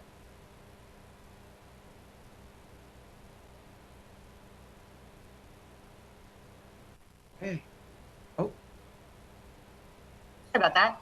Yeah, and I think that Councilmember Peterson had another question a long time ago. I didn't want to jump in. So. Just going to return back to that. Thank you so much. Councilmember Peterson. I was able to ask all of my questions, and Chair Herbold and Councilmember Nelson, you would ask my recruitment and retention questions, so thank you. Perfect. Any other thoughts that we would like to cover on the topic of the 2022 strategic plan? Want to just note that appreciate that in 2020 the Seattle Police Department blotter was expanded to add a report out on daily significant incident reports, reports that are generated for internal distribution, for providing command staff and rapid notification events to inform supervisors and commanders of potential cross-precinct issues, and to make specific information about significant events directly and quickly available to officers. As I understand it, these significant incident reports are available to the public, and I think it's a good practice in order to enhance communication both within the department as well as informing, the public, often the eyes and ears to the department of emerging issues. So just wanted to flag that before. It looks like we might be about to close out here. Well, thank you. And thank you everyone for the questions and the discussion. We want to make sure that we're moving the department in the right direction. So as I noted in the executive summary, this is really not a closed document. It really is based on a lot of feedback from community and continued feedback for us to move the department and continue to move the department in the right direction. Thank you. And even though we didn't do a deep dive in it, into the issue, I do want to, again, as I do often, recognize and flag the amazing work the department is doing in getting guns off the streets. Just really, unfortunately, there are significant increases in numbers of people who have guns, and you're doing a great job of making sure the folks who should not have them do not. Thank you. Thank you. All right, be well, thank you. And let's move on to the last item on the agenda. We'll read in agenda item number 4. Committee agenda item number 4, Council Bill 120-280, an ordinance relating to the 2022 budget, amending ordinance 126-490, which adopted the 2022 budget, changing appropriations to various departments and budget control levels, adding provisos, and ratifying and confirming certain prior acts. Thank you so much. Again, this is an item that we discussed at the March 8th meeting of the Public Safety and Human Services Committee. Greg Doss is here for a second briefing. And as mentioned at the start of the meeting, I do have Amendment 1 to Council Bill 120280. Thank you, Madam Chair. Greg Doss, Council Central staff. So Council Bill 120280, as a reminder, would appropriate to the Seattle Police Department $2.3 million in funding from the U.S. Department of Homeland Security for the Urban Area Security Initiative Grant. That's the UASI program. The committee heard on March 8th testimony from Assistant Chief Todd Kibbe and COO Brian Maxey, who you just heard from SPD about the purchases that they intend to make with the $2.3 million in Homeland Security UASI funds. Additionally, there is a spreadsheet that is posted to today's agenda that details each of the programs and the projects that would be highlighted with that funding.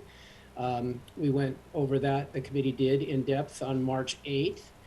There were a couple questions that were left outstanding from that meeting, and I want to address those now. The first one was from the chair, and that was for the department to identify which of the items on the list would be subject to the city surveillance ordinance. And of course, they're all subject to the surveillance ordinance, but which ones would most likely trigger the definition of surveillance and require a surveillance impact report. And there were 4 that the department thought would most likely be categorized as surveillance. The first one was some cybersecurity software that the Fusion Center is going to purchase. Another one was the wall radar and FLIR system that is going to be purchased. The third is the binocular night vision system and enhanced clip-on thermal imager, and the last is the portable digital x-ray system. I think that last one we talked about a little bit at length. So those 4 will require surveillance impact reports most likely. And the second question that was asked was about whether the department had any specific policies that would prohibit the TAK system from being used to track civilians. Just as a refresher, that's the system that allows the police department to track all of its units during an emergency. SPD has indicated that it doesn't have any policies to prohibit that because the system is only used or capable of tracking police and not civilians. And so those were the only questions on that list, and that is the only information I had for you today. Because there are no amendments that would seek to prohibit or condition the spending in any way that would potentially disrupt the grant. There's not a need to discuss any fiscal matters relative to provisos. So at that point, I think the committee is ready to vote, and I am able to answer any questions or discuss Amendment 1 at the chair's direction. Thank you, Greg. Just want to flag what the significance of a technology that requires a SIR has to the funding that would be authorized under this grant. And the significance is that the surveillance ordinance prohibits any department from spending funds that require a SIR until such time as the council acts on that SIR. So we've identified the technologies that are likely to require a SIR. We have heard from executive, because we were hearing both that they were hoping that we would act on this grant in a way that allowed them to, as soon as possible, do the purchases so they could close out the grant. And we did ask a little finer point on the questions of, what do we do if we haven't acted on SIRs that are required, and thus the department isn't doing spending. And we got a great answer from SPD. They note that, again, they're making the commitment that any items that include technology will automatically go under the privacy review. And if they are instructed to prepare a SIR, they'll complete that process before they make the purchase as required by the surveillance ordinance. But then they go on to say that if the SIR is not approved at the end of the grant term, they will coordinate with the state to request an extension from FEMA, and that it is not uncommon to ask for contract extensions for grants, and that it is ultimately up to the feds to decide whether to grant the extension.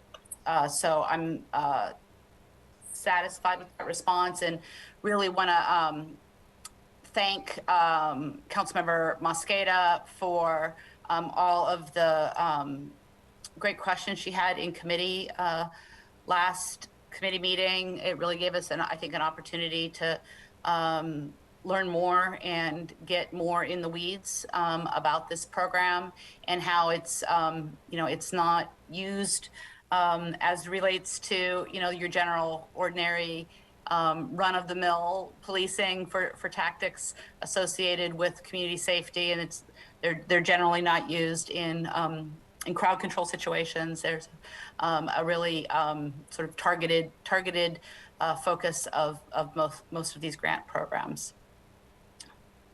There are no general questions. Greg, could you describe the amendment, please?